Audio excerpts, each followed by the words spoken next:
Well, I had my first conversation today with the new police chief for the City of New Bedford. Joseph Cordeiro seems very affable. Of course, he hasn't really started the job yet, but we had a great conversation, and I thought you might want to hear a few of the things that he had to say.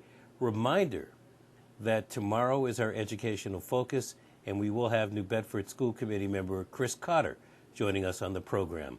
But for right now, my interview today with Joseph Cordeiro, the new police chief for the City of New Bedford. We gave a New Bedford cabbie a big microphone, and this is what happened. What the heck am I getting myself into? Brian's Beat on New Bedford's news talk station, 1420 WBSM. The moment you have been waiting for, the introduction of the new chief of New Bedford Police, Joseph Cordeiro. Good morning. Welcome to Brian's Beat. Thank you so much, Brian. I appreciate your invitation and giving me the opportunity to speak with our fine residents in the city of New Bedford and your listeners out there. So thank you. It's a great day in New Bedford, great weather.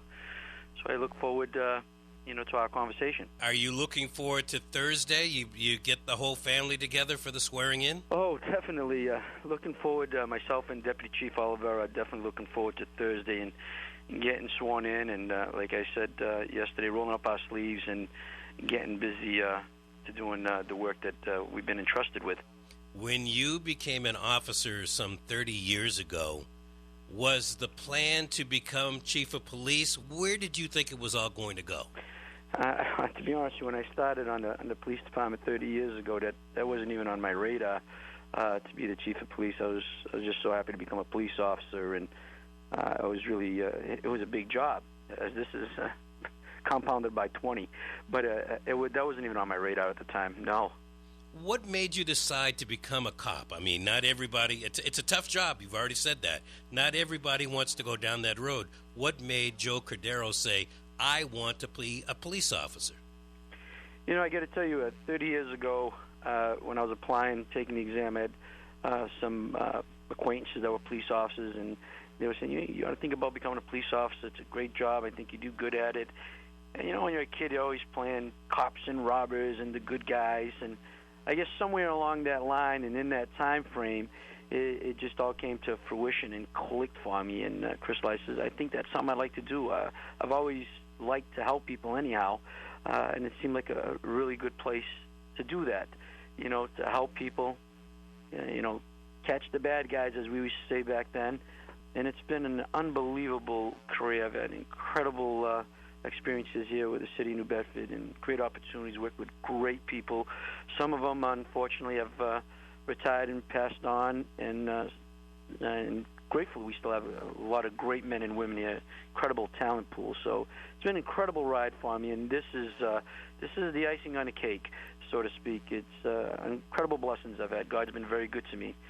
I'm blessed and very grateful. And I got to tell you this, Brian, it's been incredibly humbling, the amount of support that I've been receiving during this process. And I hope that support just continues as we proceed through this adventure in this part of my career. As you look ahead, obviously there are a lot of things out there. Is the thought of terrorism, and hopefully it never happens, but how are you prepared, and how do you see the city moving forward should anything bad ever happen? Right. So we are, as a department and as a city, we are prepared, and it's beyond national, as you said, Brian. It's really an international issue. It's a worldwide issue that I don't think anywhere in the world you can go today and not really think about it. So, 20 years ago in the United States, there wasn't really a reason for us to give that a lot of thought. But since then, it should be in the back of all of our minds. I mean, it shouldn't control our lives for sure. But I think everyone individually, as a citizen, as a resident here in the United States, has to be cognitive and somewhat vigil when you're out just doing normal things, the movies or, going to an amusement park, supermarket. This is just the world we live in. So I think we all have to be somewhat vigilant of it and looking out for one another. And that's what I talked about yesterday. We really need to care about our neighbors, co-workers, and just strangers, just looking out all the time. And if everybody's doing that, I think we stand a great chance. That's our best line of defense.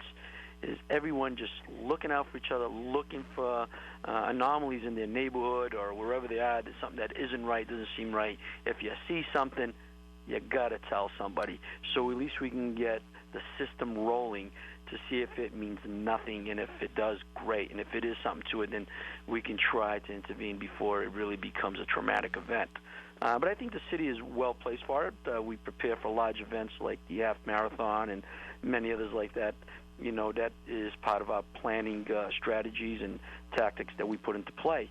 But again, I can't underestimate the power of the community of individuals just looking out, because they're most likely going to see something before, you know, someone in a uniform is going to. You're absolutely correct about that, Chief. You and I have never met, but from what I understand, you've been involved in many community organizations, and you are a hands-on type of person. Will you be a hands-on type of chief? Absolutely. You know, I had a conversation with a childhood friend just a couple of days ago, last night actually, to congratulate me. He says, you know, Joe, we've known each other since we were kids. He says, you haven't changed much, and I hope I don't. And I have no intention of doing that. I'm a people person. I love the people. I love this community. I intend to get in the community. I intend to have my sleeves rolled up, not to the point where I'm micromanaging the department, because I have no intention to do that, but I am a hands-on guy and intend to have my hands on and talking to people and being involved as much as I can and as my time will allow me without impacting, you know, my management duties.